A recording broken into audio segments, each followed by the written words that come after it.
ஆன்மீக நண்பர்கள் அனைவருக்கும் அன்பு கலந்த வணக்கங்கள். இன்றைக்கு நாங்கள் ஆன்மீகம் சம்பந்தமான பதிவில் அட்சய திருதியை புதிய தொடக்கங்களுக்கான புனித நாள். இதை செய்ய மறக்காதீர்கள். என்னென்னு சொல்லி பார்க்கலாமா வாங்க. அட்சய திருதியை என்பது அட்சயம் என்றால் குறையாதது என்று பொருள் தரும் மங்களகரமான நாளாகவும் இருக்கிறது.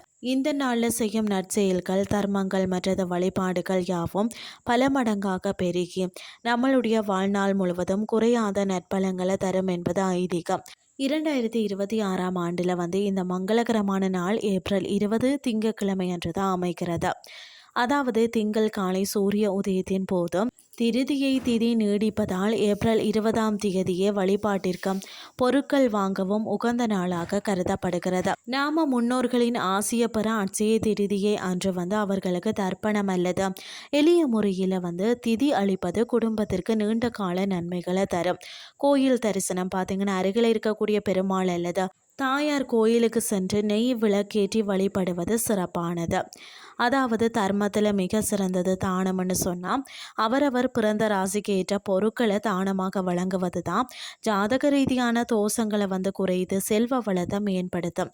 ராசி தானம் மேசம் சாம்பார் சாதம், ரிஷபம் பால் தயிர் போன்ற பால் பொருட்கள், மிதுனம் பார்த்திங்கன்னா பச்சை காய்கறிகள், கடகம் தயிர் சாதம் நீர்மோர், சிம்மம் பார்த்திங்கன்னா வகை வகையான காய்கறி கலந்த சாதம், கன்னி தக்காளி சாதம், துலாம் பார்த்திங்கன்னா பேரிச்சம்பழம், விருச்சிகம் பழரசம், மற்றது தனுசு பானக்கம், மகரம் பார்த்திங்கன்னா நிலக்கடலை மற்றது கிழங்கு வகைகள், கும்பம் இளநீர் மற்றது நாற்பழங்கள், மீனம் இனிப்புகள். அட்சய திருதியை நாளில் புதிய பொருட்களை வாங்குவது மகாலட்சுமியின் கடாட்சத்தை ஈட்டி தரும். தங்கத்தை தவிர வேறு என்ன வாங்குறது மிகவும் விசேஷமானதுன்னு சொல்லி பார்க்கலாம். தானியங்கள் அதாவது கோதுமை, பச்சரிசி அல்லது பருப்பு வகைகள் போன்றவற்றை வாங்குவது வீட்டில் உணவு தானியங்களுக்கு பஞ்சமே இருக்காது என்பதை குறிக்கும். அதே மாதிரி மகாலட்சுமிக்கு விருப்பமான பொருட்கள் சிப்பிகள் செல்வத்தின் அடையாளமாக கருதப்படுகிறது.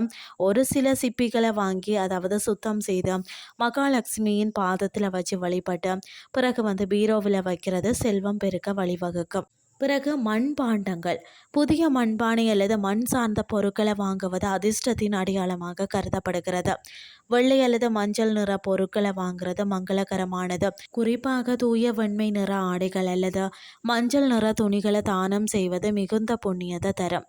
அட்சய திருதியை என்பது பார்த்திங்கன்னா ஒரு புதிய தொடக்கத்திற்கான நன்னாள். அன்று எடுக்கப்படும் முயற்சிகள் எந்த காலத்திலேயுமே தடைப்படாமல் வளர்ந்து கொண்டே இருக்கும் என்பது நம்பிக்கை.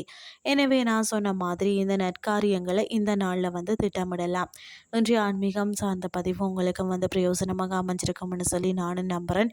இதே மாதிரி மற்றும் ஒரு ஆன்மீகம் சார்ந்த பதிவோடு உங்களை சந்திக்கிறேன். நன்றி.